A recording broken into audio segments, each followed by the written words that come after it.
Hey everyone, welcome to this first video in a new series from Cinecolor where we're going to be taking a look at some of our brand new Cinecolor short films that we're putting together as a series and deconstructing them and specifically looking at the color palettes that we chose and how we achieved them. So this is a really interesting short here that we're going to start with. This is a short film called Gaze, and this was made on 8mm film. It was shot about 6 months ago, and we decided to recut it more recently and stylize it in a very different way, in part paying tribute to the original Nosferatu film from 1922. So what you're looking at here on my timeline, and by the way, right now I'm cutting this in Final Cut Pro. You're going to be seeing future tutorials from us in DaVinci Resolve, in Premiere, and all sorts of other software. I personally use just about every NLE and color software out there for different reasons and different projects. This project happens to be cut in Final Cut, but all of the principles we're going to be outlining and all the techniques that we're going to be going through actually will apply no matter if you're in Final Cut or Premiere or any other software for that matter. So the first thing I'm going to show you is just a little bit of a glimpse of our finished film. So we actually did shoot this all in color. This is of course one of the color frames from the film, and although everything was shot in color and everything looks really good in color in this film, there were a lot of reasons why we chose to go black and white for parts of it, like these sections here at the beginning, and actually tint the footage in some parts, as you can see here, where we gave it a very warm sort of gold look and then go back to black and white, and then later we return to tinted footage again with a deep red color wash. And we're going to be talking all about these color washes, why we chose them, and how to achieve them from a technical perspective. But I'll show you one more thing here just as we go through the film. So the movie is kind of bookended with these color shots. So the opening shot of the film, we have color on the title. Then we have a single shot in black and white. So I'm going to flick through here. Then it cuts from that to a color shot. And then we're in a black and white sequence for the next basically minute, with the exception of that one shot that I showed you that is coming up here that's tinted more warm and orange. And then eventually we do come back to this sequence here where the two characters meet. There's an exchange between them, and we don't show it on camera, but what we're implying with this shot where it cuts to a red ocean is that, as we'll learn later in the film, that she has now killed this person. So this entire sequence here is in red, and then we eventually, as I said, at the end of the film, come back to this one color shot. So you can watch the actual film. I'm going to publish that on my personal YouTube page, and I will link to that as well in the description. So if you want to watch the full short in context and kind of get a feel for what this actually looks like in practice, I definitely recommend that you do so. But the idea was, in the original Nosferatu film, a lot of shots were tinted, and they were either very warm or very cold. And back when people could only shoot on black and white film and there was no 3-strip process or no color cinematography, this was an early effect that people would use to really stylize their footage, and it worked because human beings have vastly different responses to different color temperatures and different parts of the color spectrum as a whole. So if you tint a frame red, it's going to feel very different than if you tint it entirely blue. And so we were looking for different ways that we could stylize this film, again, that would kind of pay tribute to that. While the original film doesn't have a pure black and white look, that's something that personally I've always really liked the look of, especially with landscape cinematography, especially with shots like this that are at a beach that would so obviously work in color. There's something very beautiful about having shots like this live in black and white. And so this film ultimately became a mix of black and white cinematography, like I said, for about the first half. Most of the second half is tinted red, and then we have a couple of these key shots like this one at the end and this one at the beginning that are in color. And let's take a look at how we got to that effect. So I'm going to start here just by quickly disabling all of these additional layers and adjustments that we've been using as part of the finishing process. So as I scrub through now, you can see the entire film is shot here in color, as I said before, and some of it looks great. Some of the individual shots actually look better in color than in black and white. Personally, I think this is one of them. I love this frame in color, but as a whole, one of the things you always have to think about when you're color grading a project is what's best for the movie, what's best for the project. And in this case, keeping everything black and white and then keeping everything with a red color wash really allowed that final shot that we eventually do keep in color right here to really shine, because this shot is really what the whole movie is about. It's about this reveal and to show that the character is sort of coming to life in color. There's no more color wash. There's no more black and white monochrome effect. In order for that shot to have the payoff that I think that it does in the short film, it requires that the shots that precede it have that color wash on them. So we're going to go back again and take a look at this shot. This is also reframed. So the original footage, I'm going to turn off the transform effect so you can see what it looked like from the beginning. First of all, actually, let me turn off the color adjustments. This is what the scans looked like straight from the lab. And this was scanned by a very, very good lab. There's obviously a lot of color information in the raw file, but straight off the scan, when you look at this footage in Final Cut, it's definitely a little bit desaturated. It doesn't have quite as much contrast as I would like, and the colors are a little bit flat. So I'm going to keep that removed for a second, and then I'm going to remove this transform effect as well. And the footage was scanned, or I should say overscanned, so you're able to see kind of the top or the bottom of either the preceding frame or the following frame. And this is great. This is actually a really cool look that sometimes I will just leave on my 8mm projects, especially if you're doing something like a fashion video where you might want it to look nostalgic, or you might want to kind of play into some of those gimmicks and those textures of 8mm, then you can totally do that. In this case, I wanted it to feel like we were really going after a film look from, let's say, the 1920s, and we were making a silent film. So the very first step that I did was just transform it by scaling it up just over 150% is what it needed to kind of lose the edges. I had to shift it over slightly because it's not perfectly centered in the original scan. And then we get an image that looks like this. From there, before I colored it into black and white, I knew that I was ultimately going to want to at least do some sort of base grade on the footage. For one, because I want to make sure that when I go to black and white, that is the better choice, and I really want to see the best possible color version of every shot. That's just how I like to work with my own process. I like to be very thorough with those type of decisions. And so right off the bat, I added these color adjustments. And when you first see it, it's a very dramatic effect. But once your eyes get adjusted to it, these colors are actually very natural and very well balanced. I can show you just on the color boards here in Final Cut Pro. By the way, if you're using Final Cut, you can use any number of tools to achieve this, but I'm just using these built-in effects because I want to show you how easy it is just with the standard Final Cut effects settings, how you can really dial in the look. So we'll start with exposure here. I left the shadows where they were because they were fairly dark already. I just boosted up the mids slightly, and then the highlights a fair amount because I really wanted to get some of those specular highlights really popping in the background. And so in this case, the contrast was found more in the midtones and the highlights than by adding shadows because they were already sitting in a good area. I also boosted up the saturation across the board. Not only the global saturation, but also some mid-tone saturation as well as highlights. Again, I did not want to oversaturate the shadows. They're already pretty saturated over here, and you can tend to introduce a lot of unwanted grain and noise into your image when you start oversaturating the shadows. So I was careful not to do that. It's already sort of riding the line here. So as far as the color settings, these were just some very simple adjustments just to add a little bit more color separation to the image.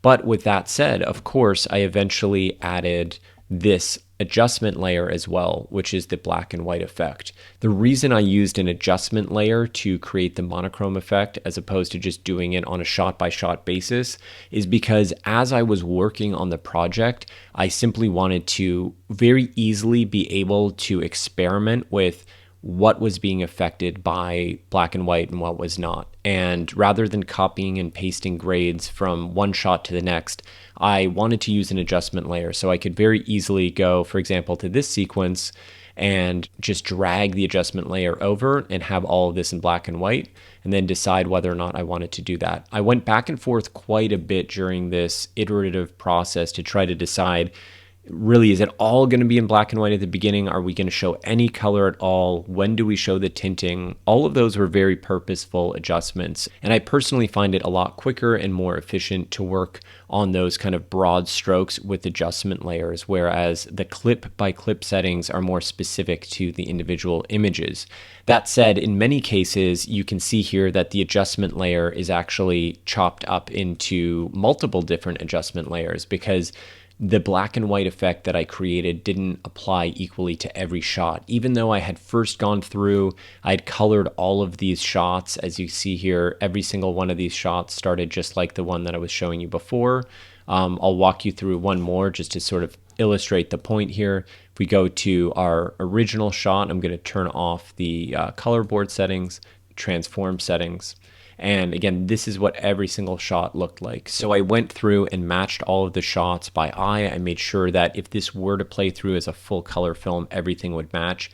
But again, even still, some shots just have different qualities than others. Some have more opportunity to boost the contrast than others based on what the levels are like to begin with, based on what the background looks like, and 1,000 other parameters and variables. So anyway, working with an adjustment layer here was a really quick and easy way to assess the areas that needed to be in black and white, and then fine-tune adjustments by chopping up that adjustment layer and making individual edits to those. So I can turn this back on here, and you can see this shot actually is an example of one I think works better in black and white. So it was about 50-50. Some shots look better in color, some look better in black and white.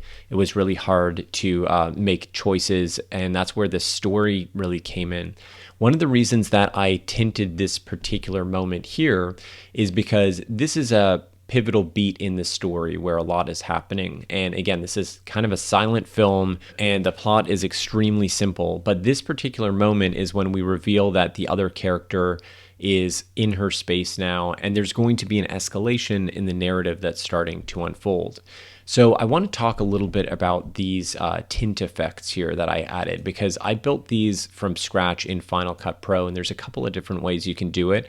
And I'll show you a really simple way that I think will ultimately give you sort of the best final product. So I have two color board settings that you could see here on this effect. I'm going to turn off number 2.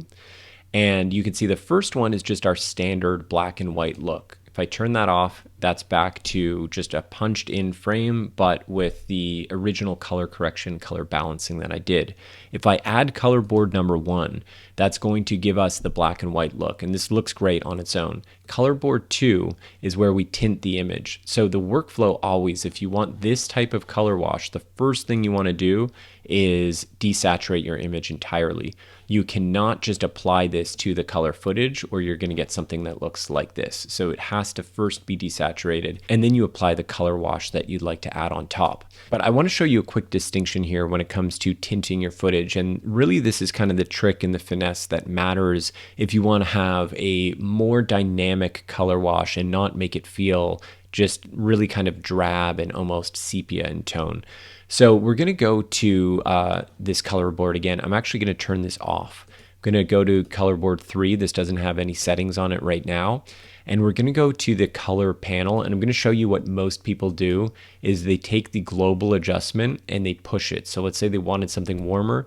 They'll push this all the way up, and they'll sort of get something that looks kind of like this. Maybe they'll add a bit more saturation, but you can already probably tell to your eye, this looks very different than what I had previously. So I'm going to turn this off, and then I'm going to turn on color board number 2 so you can take a look. This looks a lot richer, a lot more polished, and to me it has more production value as a whole. The reason for that is because there's actually a very subtle color split in the previous iteration. This simply pushes all of the colors equally in the exact same direction. And this is in a way probably more reminiscent of what you would have actually had tinting film 100 years ago. And that's totally fine if that's what you're going for. There's no right or wrong. However, I don't think it is the most stylistically pleasing look. And I think the 2.0 version of this is a very, very subtle color split. So when I go to color board number 2, you can see that the midtones and the highlights are both pushed into the same range, but they're not pushed into the exact same part of the color spectrum, and I've left the shadows and the global setting where they are. And what this does is it allows, in this case, the midtones to skew a little bit more orange and the highlights a little bit more yellow.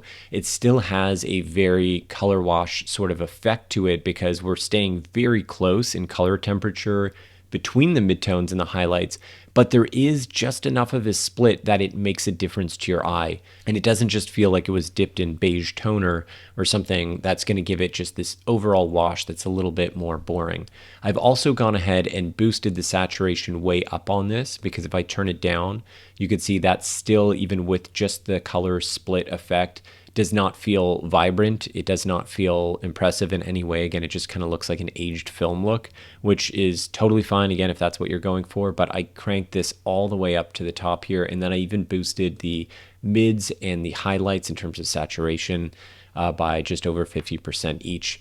And then on the exposure tab, I've made some adjustments here as well. So I'm going to undo this so you can see. This is a very extreme look. Obviously, this would not be my final look, but as you start pushing around colors and as you start really manipulating the image to the extent that I am here with these different settings, you will have some unwanted artifacts along the way. So this correction was simply a means to bring back the highlight detail, normalize the midtones, make sure the shadows are sitting right, and ensure that this consistently can play with the other shots in the sequence. So this is virtually the same process that we used on both sections of the film that are tinted. So that area, as well as this red tint. In this case, the red tint that I created seemed to just work really well across all of the shots. I did not need to break it up at any point to readjust levels. Everything was very well matched.